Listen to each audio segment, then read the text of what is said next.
O testamento do meu avô bilionário me deixou sem nada, ou parecia. Essa frase ainda ecoa na minha cabeça como um golpe mal explicado. Porque naquele salão frio e luxuoso, cercado por pessoas que só me olhavam como se eu fosse um erro genético da família, tudo indicava que eu tinha sido apagado, excluído, cancelado da própria história. Meu nome é Laura Moreira, e até aquele dia eu era apenas a neta distante. Meu avô se chamava Eduardo Moreira, um homem que construiu um império do zero. Fundador de um conglomerado internacional de investimentos, dono de hotéis, portos, empresas de energia e de uma fortuna avaliada em bilhões. Para o mundo, ele era um gênio visionário. Para a família, um mito intocável. Para mim, um enigma silencioso. Eu não cresci em mansões. Não viajei de jatinho. Não tive motorista nem colégio bilíngue. Enquanto meus primos exibiam sobrenomes em capas de revistas e fotos em festas exclusivas, eu cresci em um apartamento simples, com minha mãe fazendo milagres para pagar as contas. Meu pai morreu cedo, e depois disso, o sobrenome Moreira passou a ser apenas uma palavra difícil de explicar. Eu via meu avô poucas vezes por ano, sempre em datas formais.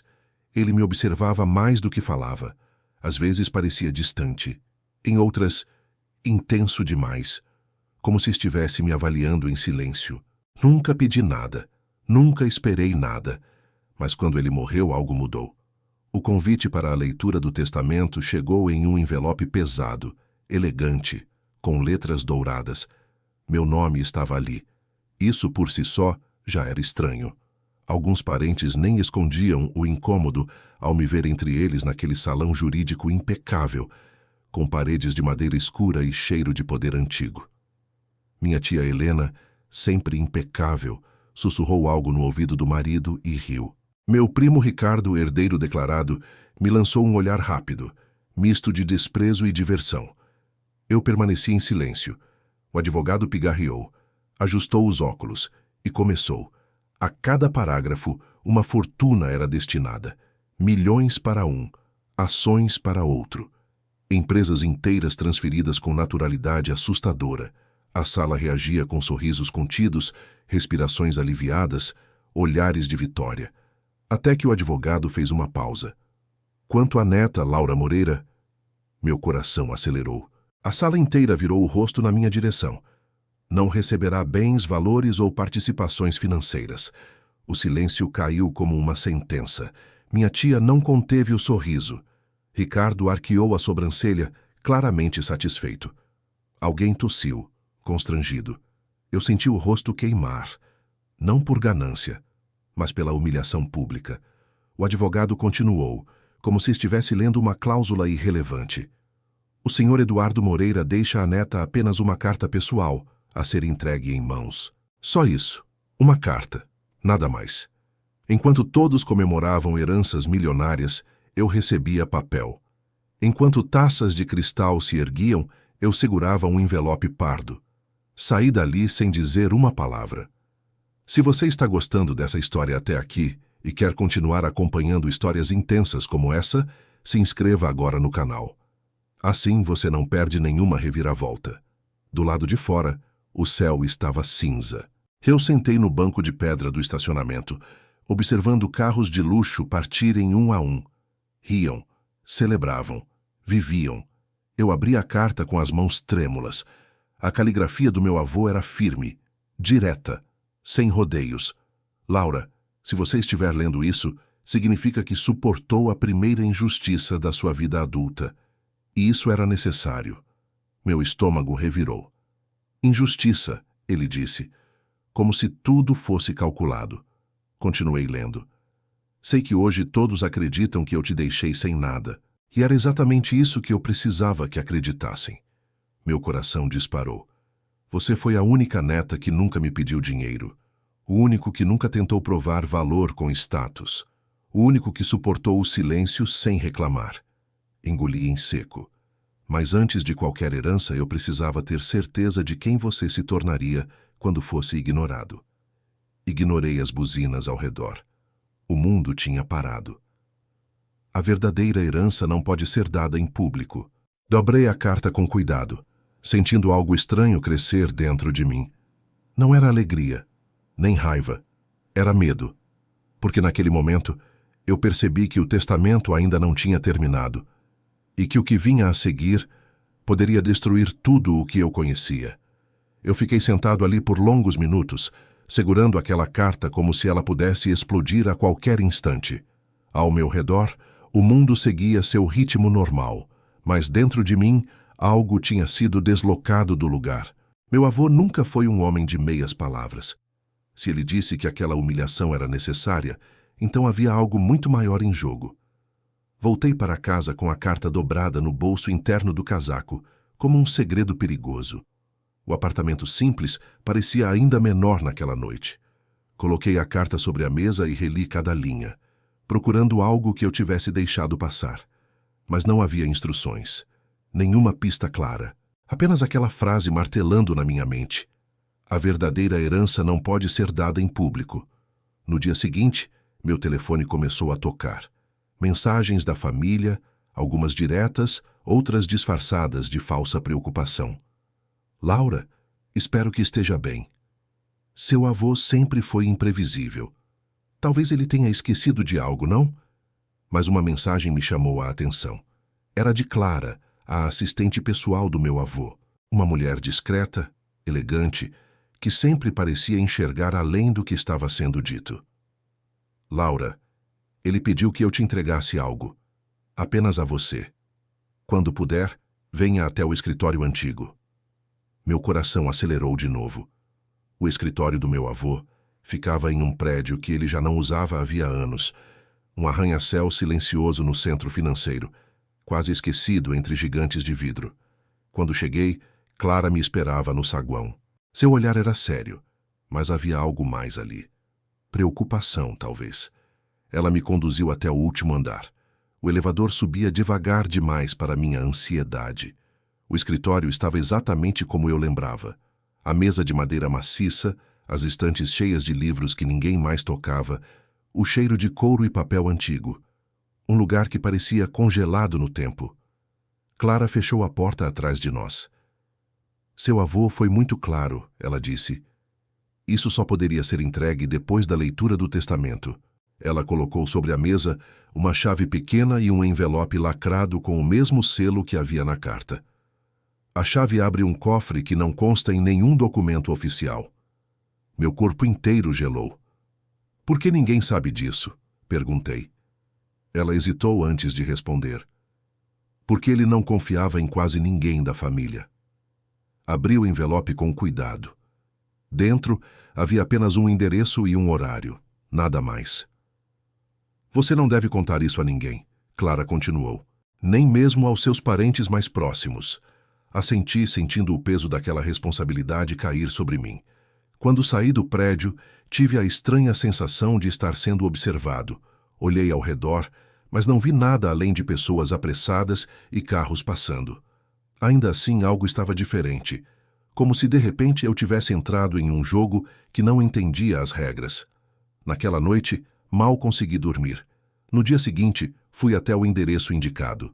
Era um galpão antigo, afastado do centro com aparência abandonada. O tipo de lugar que ninguém associaria a um bilionário. Abri a porta com a chave que Clara me deu. Lá dentro, encontrei um cofre embutido na parede, coberto por uma pintura simples. Minhas mãos tremiam enquanto girava a combinação que estava escrita no envelope. O cofre se abriu com um estalo seco. Dentro havia documentos, um pendrive e um segundo envelope, mais grosso. Peguei tudo e me sentei no chão, encostado na parede fria. Abri o envelope primeiro.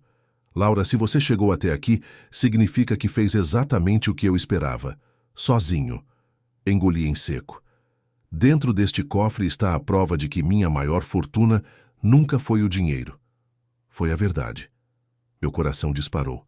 Mas saiba de uma coisa. Quando você descobrir o que está prestes a descobrir, sua família deixará de ser apenas arrogante. Eles se tornarão perigosos. Fechei os olhos por um instante. Perigosos. Conectei o pendrive ao meu notebook. Um arquivo de vídeo apareceu na tela. O rosto do meu avô surgiu, mais sério do que eu jamais tinha visto. Laura, ele disse, olhando diretamente para a câmera. Se você estiver vendo isso, prepare-se, porque o que vou te contar vai colocar você no centro de tudo. E não haverá mais volta. Se essa história está te prendendo até aqui, aproveita e se inscreve no canal agora. Isso ajuda muito a continuarmos trazendo histórias intensas, cheias de mistério e reviravoltas como essa. Respirei fundo e apertei o play. E naquele instante, eu ainda não fazia ideia de que aquele vídeo iria mudar não só o meu destino, mas destruir a imagem perfeita da minha família para sempre. O vídeo começou com um ruído baixo, como se tivesse sido gravado às pressas. A imagem se estabilizou, e ali estava meu avô, sentado atrás da mesma mesa de madeira que agora eu encarava naquele galpão esquecido. Mas algo estava diferente. Não havia o empresário confiante que o mundo conhecia. Havia um homem cansado, carregado por decisões que pesavam mais do que dinheiro. Lauras, ele disse pausadamente, se você chegou até este ponto, é porque suportou a vergonha sem implorar por explicações, e isso já te diferencia de todos eles. Eu senti um nó se formar na garganta. Durante décadas, minha família acreditou que o império que construí era indestrutível. Mas a verdade é que ele está apoiado em segredos que, se revelados da forma errada, podem arruinar não apenas reputações, mas vidas. Ele fez uma breve pausa, como se escolhesse cada palavra. Há 15 anos eu cometi o maior erro da minha vida, um erro que envolveu pessoas que hoje sentam à mesa como herdeiros legítimos. Meu coração começou a bater mais rápido. Seu pai descobriu. Ele era o único que enxergava além do luxo, o único que questionava decisões que eu não queria mais encarar. Eu engoli em seco. O nome do meu pai raramente era mencionado naquela família. Era como se ele tivesse sido apagado junto comigo. Na noite em que seu pai morreu, nada foi como disseram. Senti o ar escapar dos meus pulmões. Não foi um acidente simples, não foi apenas azar. O vídeo tremulou levemente. Ele descobriu documentos que provavam que parte da fortuna da família foi construída sobre um acordo ilegal com parceiros que hoje ocupam cargos importantes dentro do grupo. Meu corpo inteiro gelou. Seu pai queria expor tudo. Eu pedi tempo. Disse que consertaria. Disse que protegeria você. As palavras começaram a doer. Mas eu fui covarde. O silêncio depois dessa frase foi ensurdecedor. Eles descobriram que ele sabia. E naquela mesma semana, ele morreu. Minha visão ficou embaçada. As mãos tremiam tanto que precisei apoiar o notebook no chão. Laura, eu vivi todos esses anos sabendo que te devia mais do que dinheiro. Te devia a verdade. E te devia proteção. O vídeo continuou. Por isso, eu precisei montar um plano. Um plano que só funcionaria se você crescesse longe desse mundo. Longe deles. Invisível. Fechei os olhos. Tudo começou a fazer um sentido cruel. Se eu tivesse te trazido para perto, eles teriam feito com você o que fizeram com seu pai. O medo se misturou à raiva. Hoje, muitos dos que riram de você na leitura do testamento estão diretamente ligados àquela noite. Alguns por ganância, outros por silêncio comprado. O vídeo foi interrompido por um clique. Uma pasta se abriu na tela com nomes, contratos, gravações e transferências bancárias. Provas. Provas suficientes para derrubar impérios. Meu avô voltou à tela.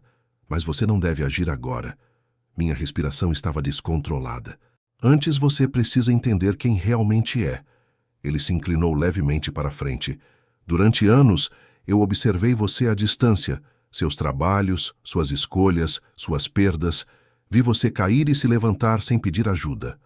Um leve sorriso triste surgiu em seu rosto. Eu sabia que você teria força para carregar isso. Fechei o notebook com força. Meu mundo tinha acabado de virar do avesso. Não era apenas uma herança, era uma sentença.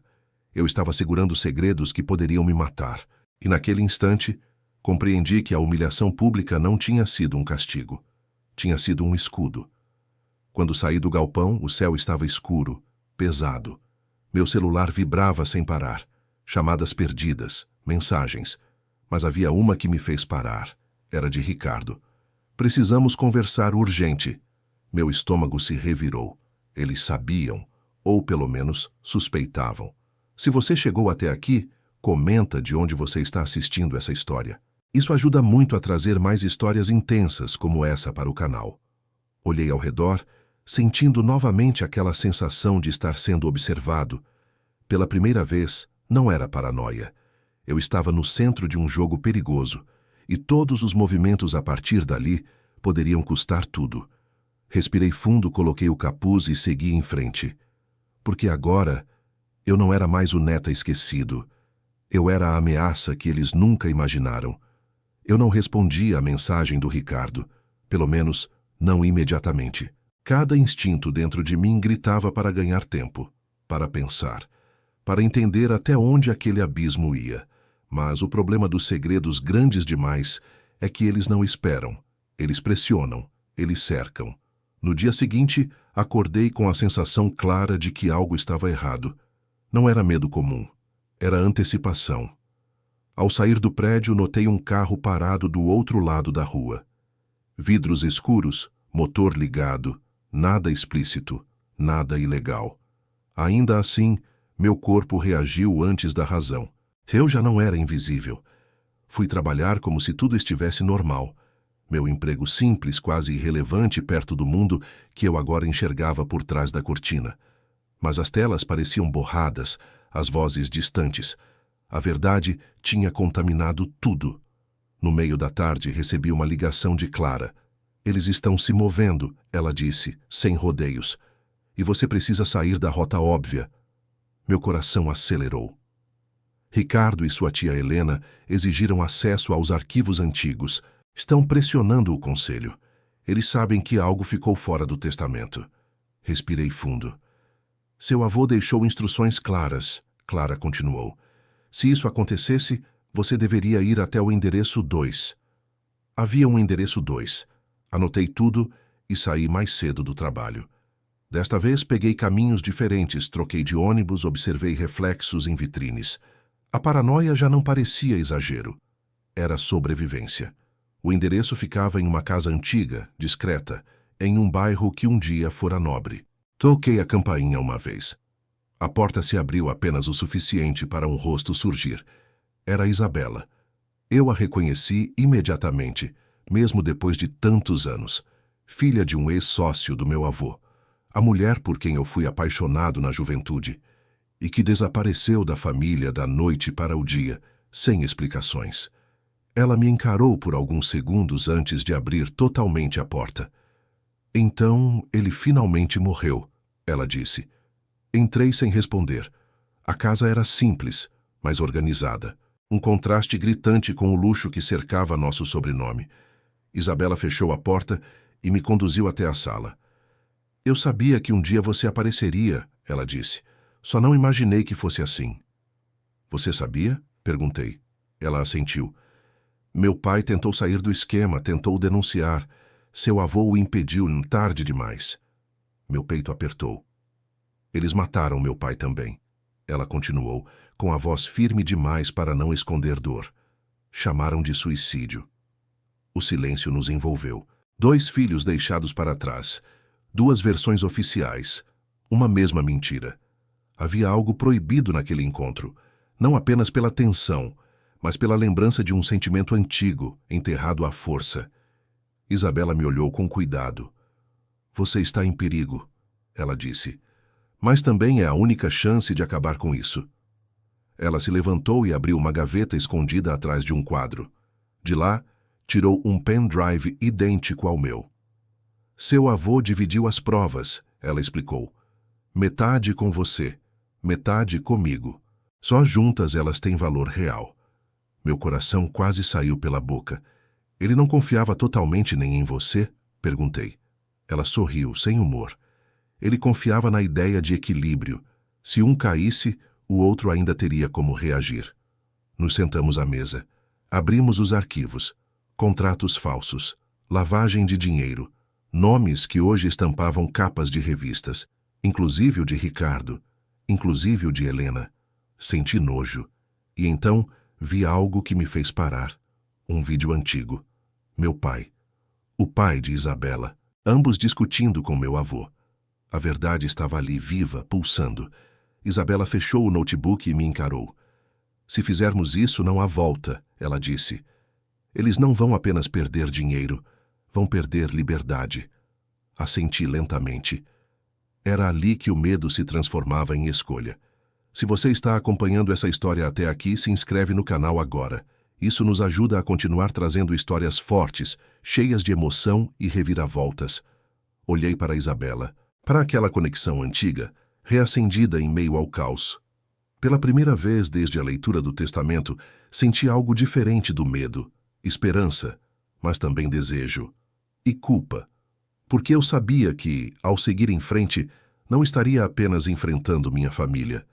Eu estaria enfrentando tudo o que eles foram capazes de destruir e não sairia ileso. Naquela noite, eu não dormi. Isabela me ofereceu o quarto de hóspedes, mas o sono não veio. Fiquei deitado encarando o teto, ouvindo os pequenos sons da casa, tentando organizar o caos dentro da minha cabeça. Cada arquivo que tínhamos visto parecia pulsar como uma ameaça viva. Não era mais sobre justiça, era sobre sobrevivência. Antes do amanhecer, meu celular vibrou. Mensagem de um número desconhecido. Você não é tão esperto quanto pensa. Volte para o seu lugar. Meu corpo inteiro gelou. Apaguei a mensagem, mas o aviso já estava cravado em mim. Eles sabiam, talvez não tudo, mas o suficiente para sentir medo. E pessoas com medo e poder se tornam imprevisíveis. Isabela entrou na sala pouco depois, ainda com o cabelo preso de forma desleixada. Ela me olhou e soube imediatamente que algo tinha mudado. Eles entraram em contato? Perguntou. Assenti. Ela respirou fundo. Então não temos mais tempo. Passamos o dia organizando os arquivos, cruzando informações, separando provas irrefutáveis das que ainda precisavam de contexto. Havia documentos suficientes para destruir a reputação da família, mas apenas se fossem apresentados da forma certa. Um erro, uma exposição precipitada, e tudo poderia ser enterrado junto conosco. No meio da tarde, alguém bateu à porta. 3 batidas secas. Isabela congelou. Eu senti o coração disparar. Ela caminhou lentamente até a porta, olhou pelo olho mágico e se virou para mim. É o Ricardo. Meu estômago afundou. Ela abriu a porta apenas o suficiente. Ricardo entrou com aquele sorriso confiante que sempre usava quando acreditava estar no controle. Mas algo estava diferente. Seus olhos denunciavam tensão. Laura, ele disse, olhando ao redor. Então é aqui que você estava escondido. Não estou escondido, respondi. Só não estava disponível. Ricardo riu, mas foi um riso vazio. Vamos ser práticos, ele disse. Você não recebeu nada no testamento. Isso significa que não tem nada a perder. Ele se aproximou um pouco mais. Mas eu tenho. Nós temos. Isabela deu um passo à frente. Você devia ter vergonha de aparecer aqui, ela disse. Depois do que fizeram. O sorriso de Ricardo desapareceu. Você devia ter ficado fora disso, ele respondeu friamente. O ar ficou pesado. Vocês acham mesmo que conseguem enfrentar todo um sistema? Ele continuou. Advogados, políticos, investidores, pessoas que não gostam de escândalos. Eu senti algo quebrar dentro de mim. Meu pai morreu por causa desse sistema, eu disse. E o seu silêncio ajudou. Ricardo desviou o olhar por um segundo. Apenas um segundo. Mas foi o suficiente. Eu não tive escolha, ele murmurou. Isabela riu, amarga. Vocês sempre dizem isso. Ricardo respirou fundo, recuperando a postura. Escutem, ele disse. Se entregarem esses arquivos, vocês não saem vivos dessa história. Mas se me entregarem tudo agora, eu posso garantir proteção, dinheiro, uma nova vida. A proposta pairou no ar como veneno. Olhei para Isabela. Vi nos olhos dela a mesma luta que ardia em mim. Medo contra a dignidade. Segurança contra a verdade. Não, eu disse. Ricardo fechou o punho. Então vocês escolheram o caminho difícil. Ele se virou para sair, mas parou na porta. Só lembrem de uma coisa, disse sem olhar para trás. Heróis morrem rápido. Quando a porta se fechou, o silêncio caiu como um peso esmagador. Isabela se sentou no sofá, respirando fundo. Ele vai tentar nos destruir, ela disse. Eu sei. Naquela noite, decidimos agir. Enviamos cópias criptografadas para contatos estratégicos, um jornalista investigativo conhecido por não se vender, um promotor afastado por denunciar corrupção e um ex-diretor do grupo que havia sido silenciado anos antes. Cada envio era um risco. Cada clique, um ponto sem retorno.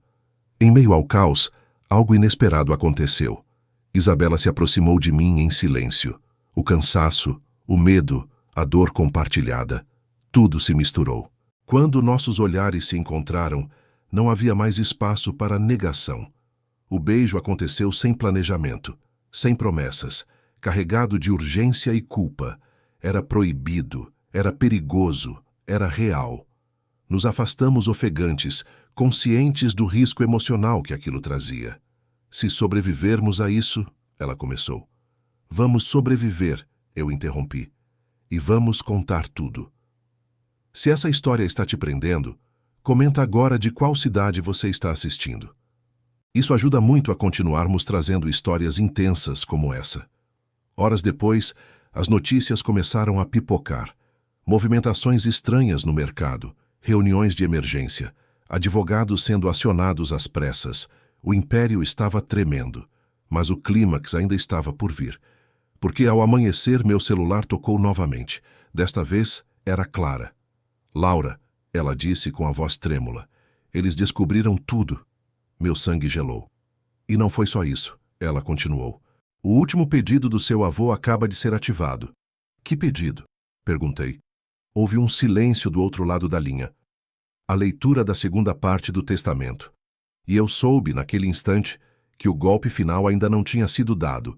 A segunda leitura do testamento aconteceu 3 dias depois.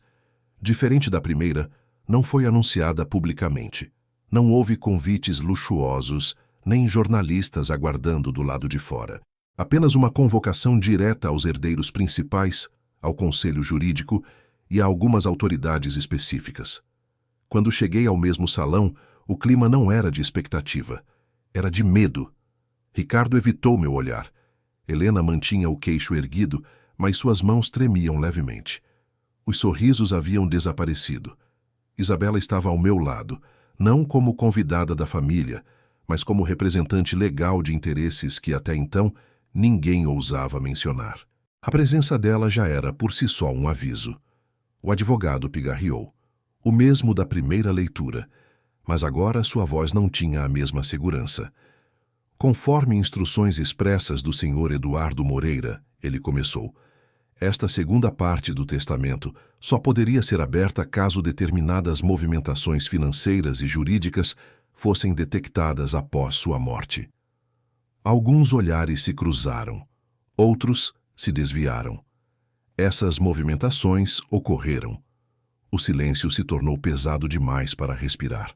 O Sr. Eduardo deixou registrado que, caso membros da família tentassem localizar, ocultar ou destruir ativos não declarados, provas ou documentos paralelos, todo o controle remanescente do grupo seria imediatamente transferido. Meu coração acelerou. Para o único herdeiro que não recebeu nada na primeira leitura. Todos os rostos se viraram para mim. Laura Moreira. Um murmúrio atravessou a sala. Helena se levantou abruptamente. Isso é absurdo, ela gritou. Ele não tem preparo algum. O advogado não se abalou. O Sr. Eduardo antecipou esse argumento, ele disse, e deixou claro que preparo técnico pode ser contratado. Caráter não. Ricardo empalideceu. O advogado continuou. Além disso, conforme cláusula complementar, todos os documentos armazenados em cofres externos e servidores independentes foram automaticamente liberados para autoridades competentes e para a imprensa investigativa, caso esta leitura fosse necessária. Isabela apertou minha mão. Aquilo não era vingança, era arquitetura. Seu avô não deixou apenas dinheiro, o advogado concluiu. Ele deixou um sistema de correção. Helena começou a chorar. Não de arrependimento, de pânico. Ricardo se levantou lentamente. Você acha que venceu? Ele disse, olhando para mim. Você acha que isso te faz melhor? Eu respirei fundo antes de responder. Não. eu disse. Isso só me faz livre. Horas depois, os primeiros mandados foram expedidos. Contas congeladas, nomes expostos, manchetes que jamais seriam apagadas. O império que parecia sólido desmoronava não com um estrondo, mas com revelações sucessivas. Meu avô tinha razão. A verdadeira herança nunca foi o dinheiro. Nos dias que se seguiram, eu me vi diante de decisões que jamais imaginei tomar. Reformular empresas, reparar danos, encerrar contratos construídos sobre mentiras. Não era glamuroso, era pesado. Mas pela primeira vez, eu sentia que estava fazendo algo que meu pai teria orgulho de ver. Isabela ficou. Não porque precisasse, mas porque escolheu.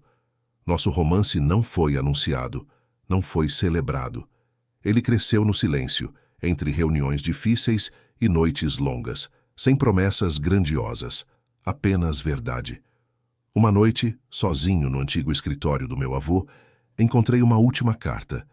Estava escondida atrás de um livro, como se ele soubesse que eu só a encontraria quando tudo estivesse terminado. Laura, se você chegou até aqui, então não precisei te proteger para sempre. Apenas até você ser forte o suficiente. Perder tudo em público foi o preço para ganhar tudo em silêncio.